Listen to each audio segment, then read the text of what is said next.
유인태 전 더불어민주당 의원 나오셨습니다. 의원님 어서 오십시오. 네, 안녕하세요. 제가 오늘 아침에 관훈클럽 토론에 나가서 안희정 지사 상대로 질문도 하고 대답도 듣고 왔는데요. 이런 질문이 있었습니다. 탄핵 심판 사건에 대해서 헌법재판소의 결정이 나오면 승복하겠느냐. 근데 그 질문의 핵심이 이거겠죠. 탄핵이 기각되는 결정에도 과연 승복할 것이냐. 이 부분에 대해서 의원님은 어떤 생각 갖고 계십니까?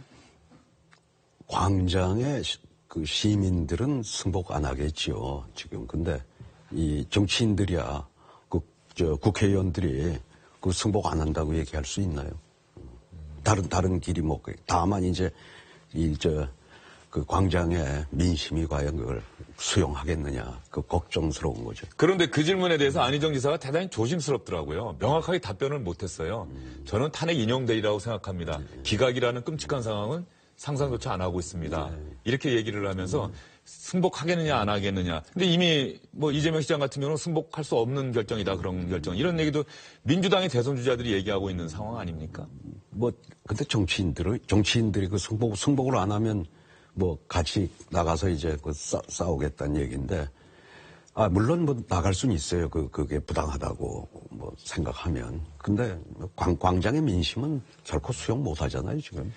그리고 지금 여당에서 범여권에서 박근혜 대통령이 스스로 그만두는 방안, 일종의 정치적 해법.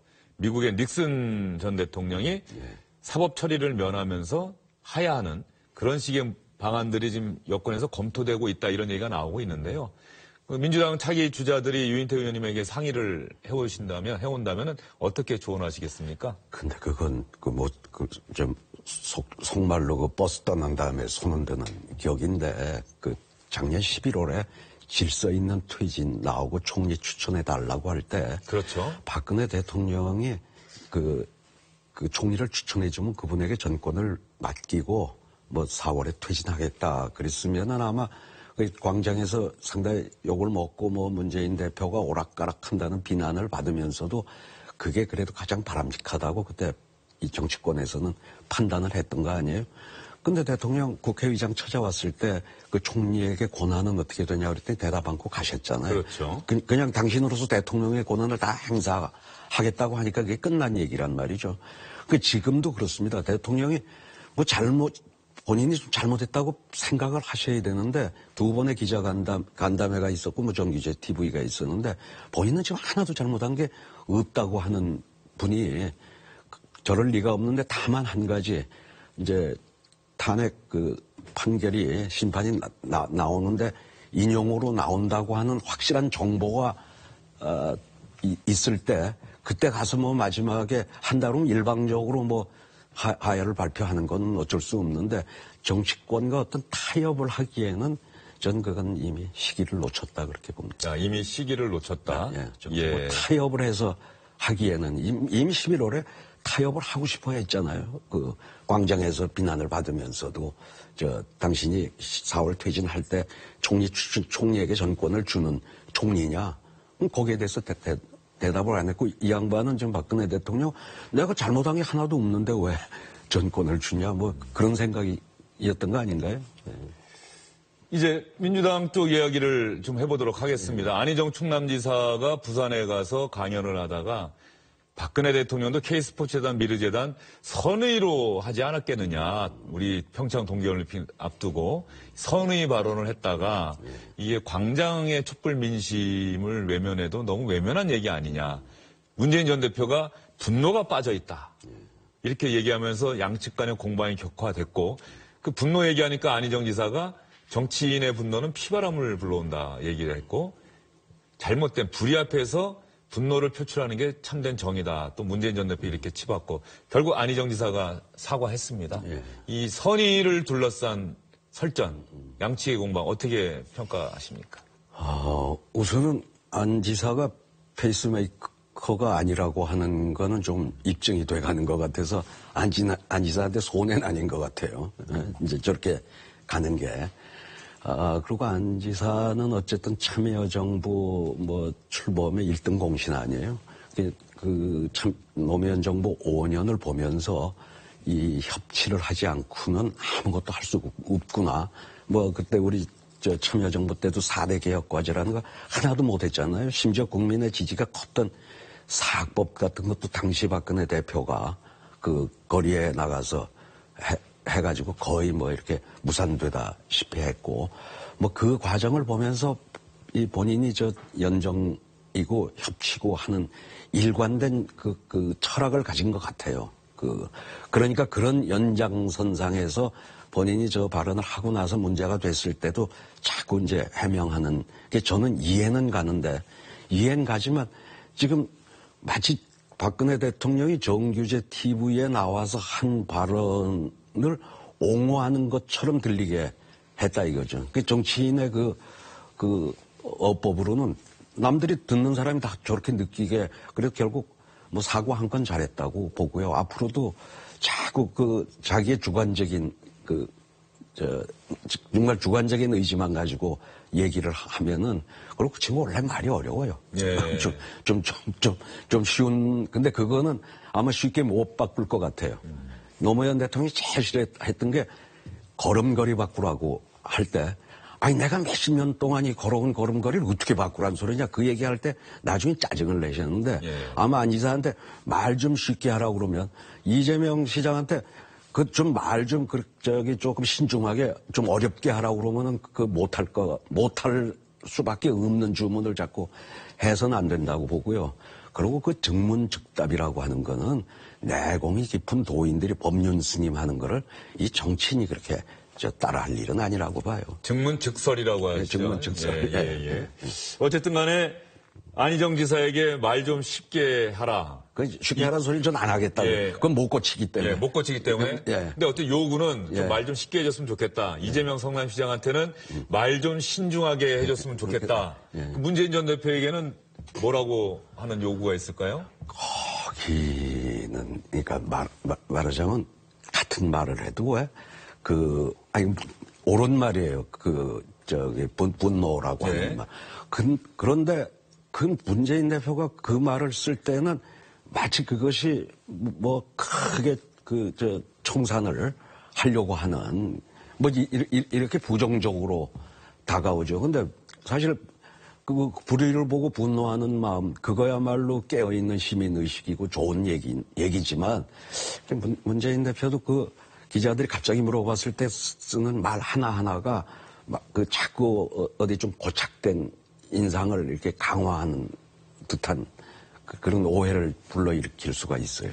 유인태 의원님 보시기에 지금 현재 정치인들 가운데 말을 참 잘하는 사람, 이건 달변이라는 뜻이 아니고요. 유창하게 잘한다는 뜻이 아니고 정말 메시지가 쏙쏙 전달되게 잘하는 사람이 있다고 한다면 어떤 정치인을 좀 꼽으세요?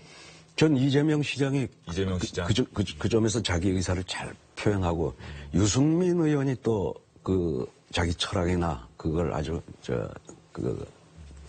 잘 전달하고 있는 것 같아요. 예. 그러니까 본인이 많이 아는 것과 그것을 말로 어떻게 잘 전달하느냐는 또 별개의 문제일 수가 있으니까 그런 측면에서는 이재명, 유승민 의원이 잘하는 것 같다.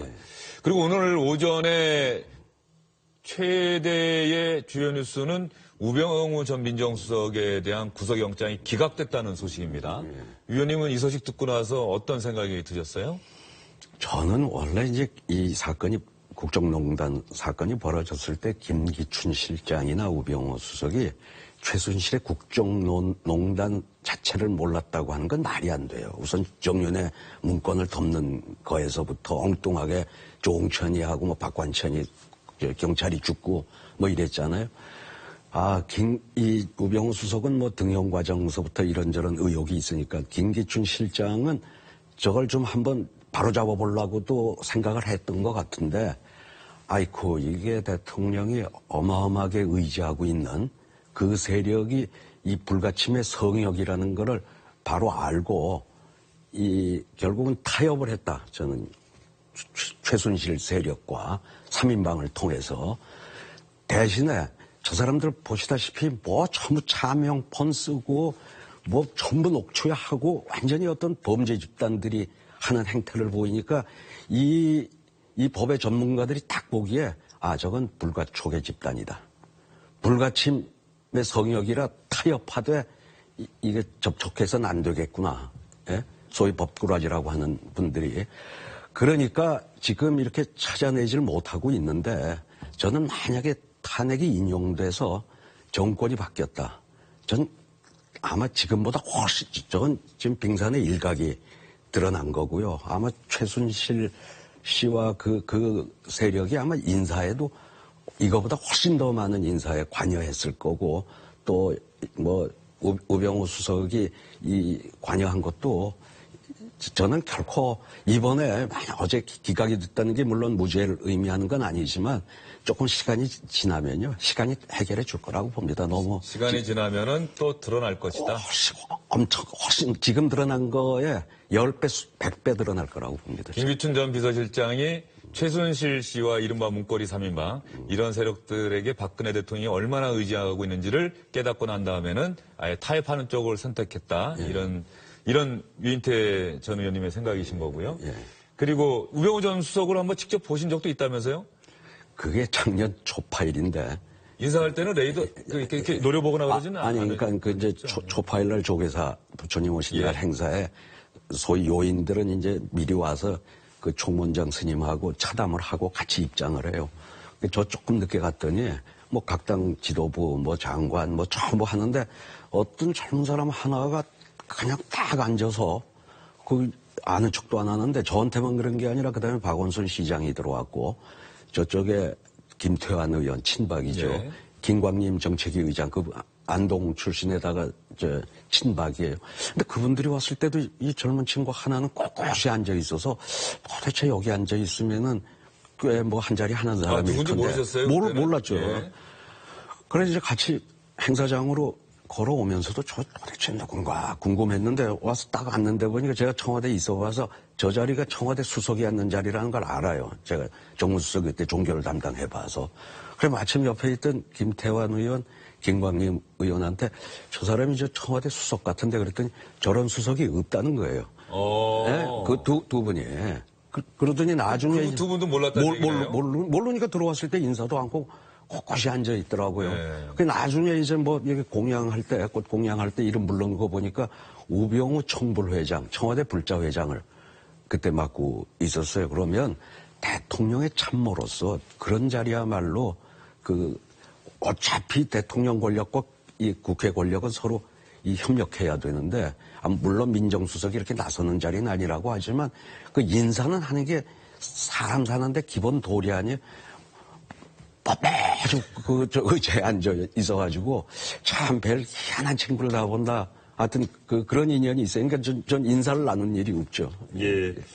예, 우병우 전 민정수석에 대해서 유인태 전 의원님이 지난해 초파일에 초파일. 만난 기억, 뭐, 많은 분들이 아마 좀, 인상적으로 들으셨을 것 같습니다. 의원님, 오늘 이야기는 여기까지 하겠습니다. 예. 감사합니다. 감사합니다.